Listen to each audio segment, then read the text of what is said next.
देवरिया में पहुंचे 6 लोगों की निर्मम हत्या के पीड़ितों से मिलने देवरिया पहुंचे सपा प्रमुख अखिलेश यादव ने पत्रकारों से बातचीत की। उन्होंने प्रदेश सरकार की अपराध के प्रति जीरो टॉलरेंस नीति पर सवाल उठाए। देवरिया कांड शासन प्रशासन न्याय के लिए महत्वपूर्ण है। प्रदेश में ऐसी घटना कभी नहीं हुई है। भाजपा इस जघन्य हत्याकांड का राजनीतिक लाभ लेना चाहती है। आपके जीरो टॉलरेंस की नीति से मृतकों की जान वापस नहीं आ सकती। प्रेम यादव की हत्या कैसे हुई, इसका जवाब अभी तक सरकार नहीं दे पाई है। आप घर को बुलडोजर से गिराना चाहते हैं। सवाल घर गिराने का नहीं है, सवाल सरकार की नीयत का है। देवरिया हत्याकांड में सरकार छोटे अधिकारियों को दंडित कर रही है, जबकि बड़े अधिकारियों को माफ़ कर रही है। उन छोटे अधिकारियों को भी सरकार ने दंडित किया है जिन्होंने कभी यहाँ ड्यूटी की थी। ऐसे 20 अधिकारी शामिल हैं। आगे अखिलेश यादव ने कहा, क्या मामूली बात है, आज तक पता नहीं है कि घटना कैसे हुई। पहली, प्रेम यादव को किसने बुलाया, प्रेम यादव वहाँ कैसे पहुँच गए मोटरसाइकिल से। उन्होंने कभी जमीन ली, उनका भाई बेच रहा है। अब परिवार की बातें क्या मैं बोलूंगा जो मैं जानता हूँ या आप जो जानते हैं, जो आप जानते हैं। विवाद आपके ही शासनकाल से चला आ रहा है। अगर जमीन बेच रहा है, मुख्यमंत्री जी, एक भाई ने बेच दी जमीन, इन बातों को मैं कहूँ क्या वो परिवार अपने भाइयों के साथ कैसा व्यवहार करता था, ये बातें मैं कहूँगा क्या?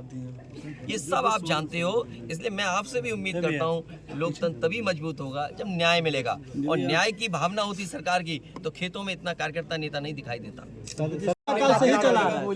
सर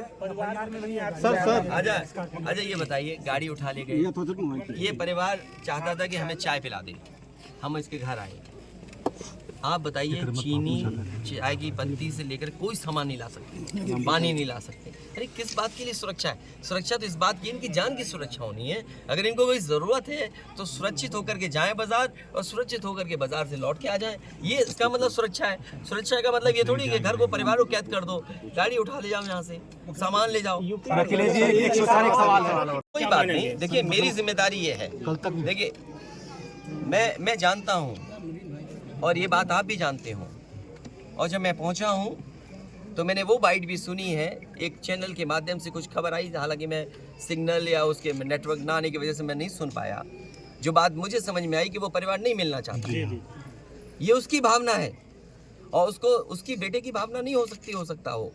कुछ ऐसे नेता हैं जो उसको समझा रहे होंगे कि तुम मत मिलना, तुम उनको नीचा दिखा दो, अपमानित कर दो। सवाल ये नहीं, हम किसी के भी दुख में शामिल होने आए हैं। इसीलिए मैंने कहा, आपने जब बुलडोजर से किसी की माँ और बेटी को जला दिया गया और बुलडोजर चल गया, आप उस परिवार के उस बेटे से मिलने नहीं गए। उस बेटे को इस सरकार ने ठंड में नंगा किया था। अरे हम तो कहते हैं उस बेटे से तुम क्यों नहीं गला मिलते हो जाकर के, क्यों नहीं मिलती जाके सरकार? मैं आर्थिक सहयोग इस परिवार की भी, और अगर वो परिवार कहेगा तो मैं उस परिवार की भी मदद करूंगा। जमीन का विवाद आपके समय काल से ही चला आ रहा है। और दूसरी तरफ से कोई यहाँ का है, कोई वहाँ का है, न जाने कहाँ के से लोग हैं, उनके नाम डलवा दिए।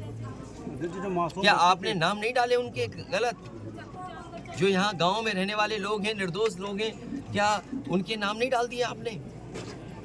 अभी महिलाएं मिली उनके परिवार की, क्या उनके पतियों का क्या दोष था, या उनके रिश्तेदारों का क्या दोष था? अगर कोई रिश्तेदार दूसरी जगह रह रहा है, वहाँ भी पुलिस जाकर के तांडव मचा रही है, आतंक मचा रही है। क्या ये जनता को नहीं दिखाई दे रहा? और फिर जब चुनाव होता है तो आप दूसरे तरह की पुलिस लगाते हो। ये घटना आ गई तो आप दूसरे तरह की पुलिस लगाते हो। क्या हमें आंखों से नहीं दिखाई दे रहा आपकी नीयत? मासूम बच्चों की जो हत्या हुई उस पर क्या कहना? उत्तर प्रदेश से जुड़े ऐसे ही तमाम खबरों के लिए IBC 24 के YouTube चैनल IBC 24 UP को सब्सक्राइब करें।